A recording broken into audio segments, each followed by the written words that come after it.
Hello, welcome to another episode of New Gameplay Today. I'm your host, Jeff Cork, joined today by Kim Wallace. Heyo. And Imran Khan. Howdy. I think we've got ourselves a Kimron situation here. Whoa, that was clever, man. Marginally. Anyway, we're looking at the Secret of Mana remake, right, Imran? We are indeed. Kim, right? Yep. That's what we're looking at. Okay.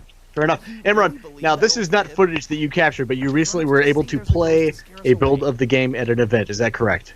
Correct. All right. So this is just some footage of some cutscenes. Why don't you guys tell us about Secret of Mana? What are we up against here? Up against nostalgia, I guess. It's one of my favorite games. Actually, it is my favorite game of all time. I shouldn't even say one of mine. I played through this game with my grandpa, and so we have very fond memories of that. But, you know, this kid right here, you're going to see, is going to pick up a sword, and his life is going to change. And it was one of my, I think for me, early storytelling in RPGs done pretty well. Because he, you know, obviously picking up that sword makes it that he's apparently unleashed all these monsters into the world, and so everybody kind of disowns him. And you know, that's a hard thing to deal with as a kid, I would think. Yeah. So what do you guys think of the art style of the remake? This is the biggest question, right? I'm going to let Imran go first with it, and then I will follow. I really don't dig it. As somebody who also really enjoyed the game in the SNES, like, if you asked me to visualize what that SNES game looked like in 3D, it wouldn't be this. Yeah, I like that they've captured the colorfulness of the world and all that, but it's definitely something that has not been what I've loved about seeing a remake of this game. I mean, I get it. They didn't want to just release the same, you know, game that they did. This is also going to have voices in it, apparently, and you know, they've had voiceovers in Japan, but not ever really in America. So I don't know if the voices are going to match up with how I envision these characters after so long. But yeah, I'm getting like a kind of a Crystal Chronicles vibe. Yeah, that is a good comparison. It's I don't know if that's a compliment either. Yeah, it's like there's nothing outright wrong with it. It just, for a game like this, I don't know, it just doesn't entirely entice me. It's weird to see. The series has been known for so long for like really nice hand-drawn sprites. Yes, exactly. And then like when you go back to the first one, there's a way to bring it to 3D, but I feel like the way they made it, like it looks like you mentioned that it's very colorful, but at the same time, the actual like textures look really drab. Yeah, I guess I can see that. Yeah. Yeah, I think you raise a really good point, Imran, is that like the original Secret Mana is kind of a benchmark that a lot of retro style RPGs are trying to emulate that look to this day. And if I'm not mistaken, you get kind of a taste of that in the upper right-hand corner of the mini-map is just the original game, right? It looks like it, certainly, yeah. It's not 100% exact, like, it's more zoomed out, but that is what I remember the game looking like. And with the game already out on there, like there's a Seiken Densetsu collection on Switch in Japan, which I wish we would get. We should get. I'm mad we haven't. We won't. But I'm gonna keep my mouth shut now. That just I wanted to express my displeasure that we have not received that. I asked Oyamada, the producer, about that repeatedly, and he's like, I don't know. Seiken Densetsu 3 is a problem, so that's the main issue. But like the game's on the SNES Classic as well. It's not hard to get the original Secret of Mana if you want to get it. Yes. I mean, mind you, that's buying an SNES Classic, which can be difficult, but yeah.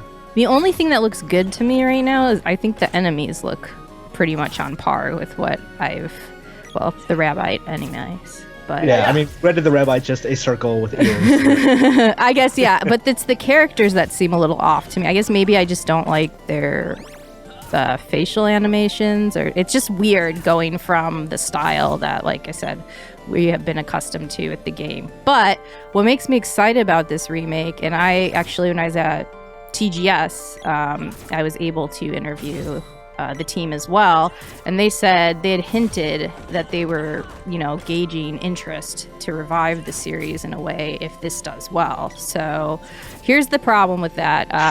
They've done that before, and it hasn't been great. So if they are going to do it, I'm hoping that this remake would show me why they'd be good at that and why it should happen. It's just they've never. I have very bad memories of Dawn of Mana and Heroes of Mana and all these other games that they try to come out with. Sword was okay, but they just never quite got to me. And I mean, this game was just, I said, very influential for me in my early RPG days, and I have a lot of love for it. So I'd like to see the series come back and be strong, because it's a gorgeous, like I said, the visuals are just always gorgeous, which is like, again, what the issue is with the change in graphics, which I wish they gave you an option too to play in the retro style, like that would have been nice. Yeah, they do let you change the old music as opposed to the the new arranged ones, but there's no graphical change. Yeah, I wish so. Aside they do from that. the updated visuals, then, is there anything that's changing with the remake, like quality of life improvements or anything like that? So the menus are a little bit easier to navigate. There's still the radial circular menus from the original game, but they're not quite as confusing because they could be. There was like a lot of layers in the original menus to get to where you needed to go, so they're a little bit simpler now. Like I mentioned, the soundtrack, the actual weapon switching's a lot easier now. So it used to be that if you wanted to switch weapons, you'd actually go through the menu and equip something and then back all the way out of the menu. You can set them to hotkeys now, so you can just put, say, the whip on your left hand and the claw on your right hand, and just hit L1 or R1 whenever you want to switch. They also told me when I was there they had added some scenes and that there'd be some cut scenes as well. So I'm interested how those play out, because that's not like how the story was told before. And you're probably not going to need to buy a multi-tap to play with 3 players. No, this one is 3-player local only. They told me they weren't going to do online, which is kind of disappointment. That's really disappointing.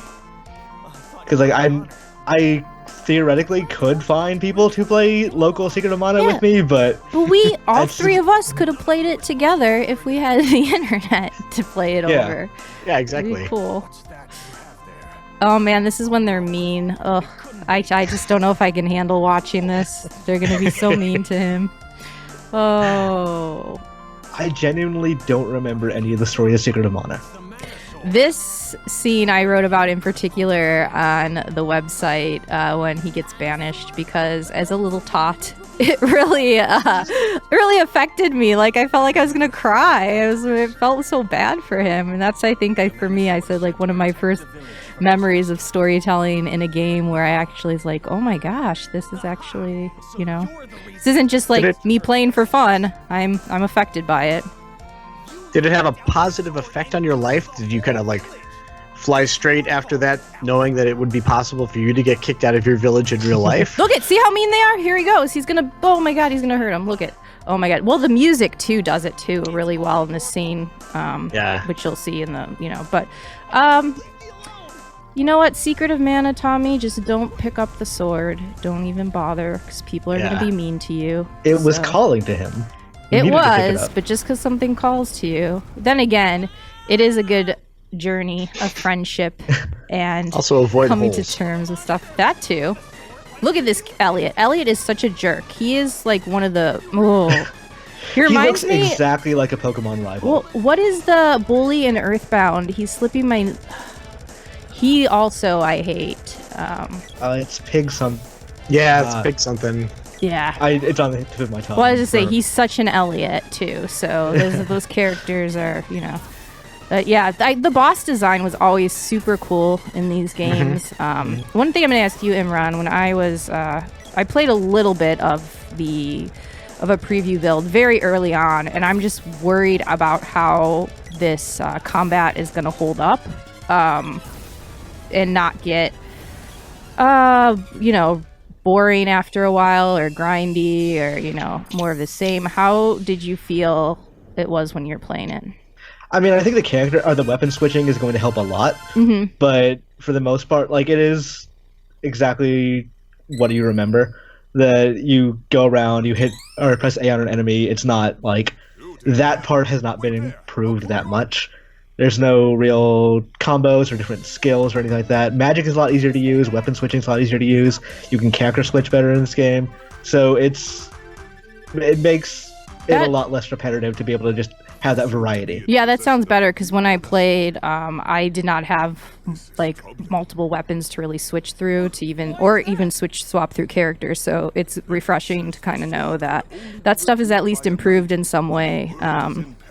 But I am wondering how I'm in this scary place right now where I'm like, this is one of my favorite games. Well, this is my favorite game. God, I keep doing that. I'm just used to saying one, not to be hyperbolic, but it is. Anyways, I worry about revisiting it, that it just will not have the same magic for me anymore, in the remake form, especially just because it's so different. And that I'll be like, I've lived my whole life in this lie of thinking this game was so great, and what if it's not? But if it does make you feel better, I asked Oyamada if they're keeping the Santa Claus thing in, so that's still there. Nice, okay. And Cork, if you don't remember or don't know about it, there's a point in the game where Rudolph the reindeer asks you to rescue Santa Claus, who has become a transformed ice beast. Yeah. Yeah. Of course it's fun. I mean, this is what the game was made of. It sure is. Yeah, it's it's reminiscent of a simpler time in action RPGs. Obviously, this is really early on. And like I said, what always stands out to me was that co-op feature. So again, a little disappointed that they didn't make it available through online. But I think what they told me, and this is that they were like, oh, we want people to play the game how they played it before. But I'm like, well, not everybody's in the same room anymore. And I'd like to share this game with more than just that. But I'm still excited. I'm going to play it. And like I said, I hope it holds up with my strong memories of it. But even so, like, this game was very, very influential to me in its time, and it's just the music. It's everything combined. It was the visuals, the music. I like the story. I like the battles. The bosses. I still remember a bunch of them because they're cool. I mean, there's not much that. This was just it when you were playing your Super Nintendo as a kid. It was. I mean, it was like '93, which is fairly on in Super Nintendo's life, and it was like a revelatory experience because I think that was my first co-op game. No, not co-op game, but at least co-op RPG. Yeah, no, it really, like, yeah. The idea of like experiencing that, like, I think I played it with my brother at the time, but a game with a rich narrative that you were playing with other people was insane. And look at this, you hit pumpkins. Come on now. Yeah, this is the point where we transition to the newer gameplay, the newer build. And like they were just having me run around and like try out the weapons, and while they were explaining to me all the differences. So good. It's gonna be fun. It's gonna be a fun trip down memory lane. Like I said, I just hope it's as great as I remember. See, because I'm sad sack, I played through this game once, and I played through it almost entirely as a single player. So when you're playing co-op, is there any kind of like synergy moves you could do with other players, or are you basically all just kind of working together on your own individual attacks? They can buff your weapons and things like that. So they for example, I can't remember So they have actual canon names, which I did not realize until the remake. Yeah, same here. Apparently this is like a big thing in Japan that they're all known by these names, and I had no idea. Yeah, so it's Randy, Prim, and Popoi, with Randy being okay, he does not look like a Randy. Can we just talk about that? I'm not happy that his name is Randy. Weird. The main character's name is Jeff, if I remember correctly. I think I might have used my actual name, but it was my grandpa's name. It was John for me, so he's always a John. Yeah, so like someone playing as Prim can indeed just cast buffs on you while you're attacking or in battle with someone else. Okay.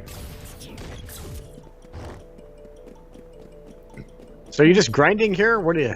They were just explaining things to me while I was just walking around and hitting enemies. I think going to that last screen, they're like, no, you can't go there yet. Just go back to the normal screen. At some point, they actually do direct me towards the dungeon. Okay. But it's mostly them showing me stuff in menus. I think this is the entire weapon wheel of stuff I have available. So there's a large variety of weapons. They can actually see that there I'm hotkeying the trident onto the R1 button, so I can just switch to that. The weapon switching is going to be super nice. Even, just seeing it here and the ease of it. Ugh. Yeah, it's definitely going to make it a lot less repetitive. And, I think I may have just, when I played the game originally, I think I just used the sword the entire time. I think I did too, to be honest with you, because, that's too much. Extra menu, extra button press. Especially if you have that, the menu stuff multiplied by 2 other players. Seems like that's all you'd be looking at. Yeah, people were pausing pretty much every couple of seconds when I played it co-op. Oh, yeah, I think I just testing around, see stuff boomerang, and a lot of weapons function very similarly, but they're different enough that it lessens the grind. The one thing I don't like about the movement is that it's very easy to just accidentally go back out of a screen the second you walk into it. Oh, yeah. Which I've done several times, I think. Ooh. Okay. I can get behind this. Let's see. Oh, you gotta get close, though. It's hard when people are chucking bombs at you, huh? Yeah. And I think they were telling me different things, maybe just go back to the dungeon. They're like, get away from there. You don't need to be there. Heyo. Oh, here we go. It's a cutie. So, Charon has some, very subdued voice acting. I kind of didn't hear at first, but I think it'll come out in the audio here, but most of the characters they're not very emotive, which I think actually fits the game pretty well, because, everyone in the game is surprisingly passive. Mm-hmm. This is the part where they're having you, go to, I think, the Moon Palace. That's where the Easter Bunny is located. Oh, Cork. Wah wah. Wah wah. Had to get that in there. One of the things I did end up asking about was there's a part in the original game that I only remember from reading EGM as a kid, but there was a magic book that, for whatever reason, for a single frame, had a drawing of a naked lady. And I asked Oyamata, is this a thing that you're keeping in the game, or what are your thoughts on it? And he just sort of laughed for a while and said, yeah, we can't do that with the ratings boards anymore. Sorry, people. You're not getting it in this game. Oh, man. Yeah, I'm still just playing around. I couldn't hit these things for the life of me, and I don't remember why. Occasionally they'll get hit, but for the most part, they were dodging everything. Well, that's the thing, too, with this game, is you have to line things up pretty precisely to get your strikes in. That was the only thing growing up that would sometimes be frustrating for me, so...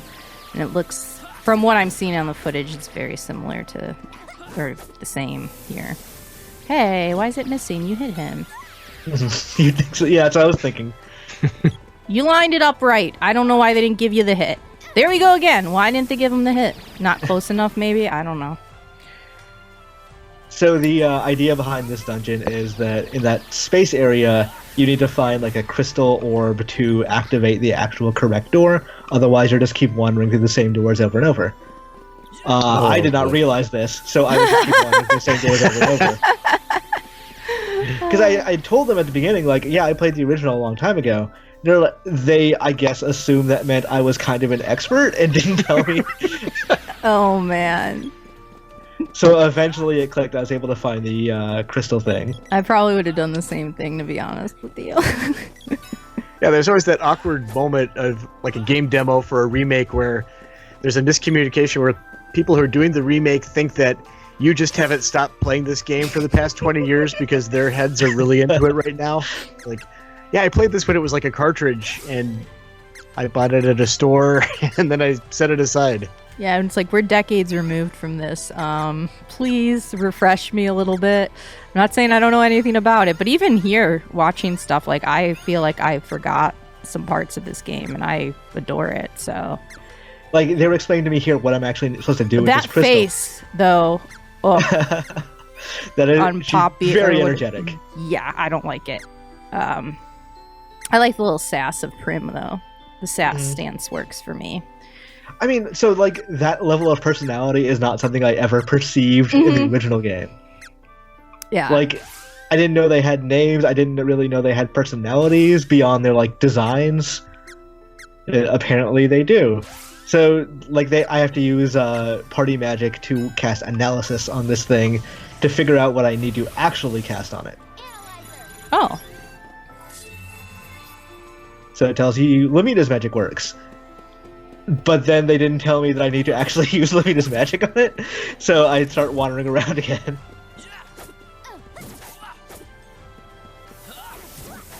Oh man, here you go. Mm-hmm.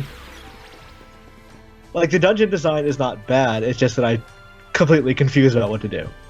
Yeah. And then they're like, hey, you might want to go back and cast magic on it. Like, oh, alright.